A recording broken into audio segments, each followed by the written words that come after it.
Temple కని వెళ్ళి తోటలో దూరి సపోటాలు కొట్టేస్తామని అస్సలు ఎక్స్పెక్ట్ చేయలేదు మేమైతే. హలో గైస్, ఫస్ట్ అయితే మీ అందరికీ హ్యాపీ శ్రీరామనవమి. ఇంకా మనం మ్యాటర్లోకి వెళ్ళిపోతే ఈ పొద్దు శ్రీరామనవమి అని చెప్పేసి మేమందరం టెంపుల్కి వెళ్దామని అయితే ఫిక్స్ అయిపోయాం. ఇంకా వాసుగాడి విషయానికి వస్తే పెళ్లికి వెళ్తున్నట్టు ఎక్కడ అద్దం కనబడితే అక్కడ అతుక్కుపోతున్నాడు వాడైతే. ఏంట్రా ఇంత అందంగా ఉన్నాను? నా అందాన్ని చూసుకుంటే నాకే జలసిగా ఉందిరా. ఇంకా టెంపుల్ విషయానికి వస్తే చాలాసేపు చాలా దూరం నడిచిన తర్వాత ఫైనల్గా టెంపుల్కి అయితే రీచ్ అయిపోయాం.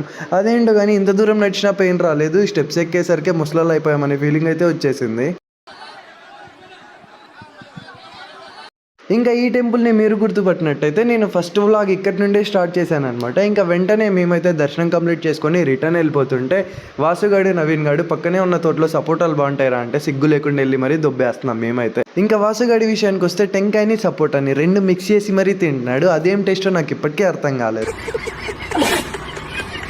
అసలు మా వాళ్ళకి ఇలాంటి స్పాట్లు ఎక్కడ దొరుకుతాయో నాకు ఇప్పటికీ కన్ఫ్యూజన్. ఇంకా నవీన్ గాడి విషయానికి వస్తే చేస్తుందే దొంగ పని, అందులో సిగ్గు లేకుండా హాయ్ చెప్తున్నాడు మీ అందరికీ.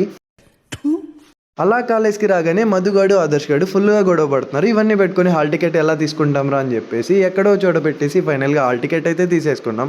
నాదైతే అనంతలక్ష్మి పడింది. ఇన్ కేస్ మా కాలేజ్ వాళ్ళు చూస్తుంటే మీదెక్కడ పడిందో ఖచ్చితంగా కామెంట్ చేయండి.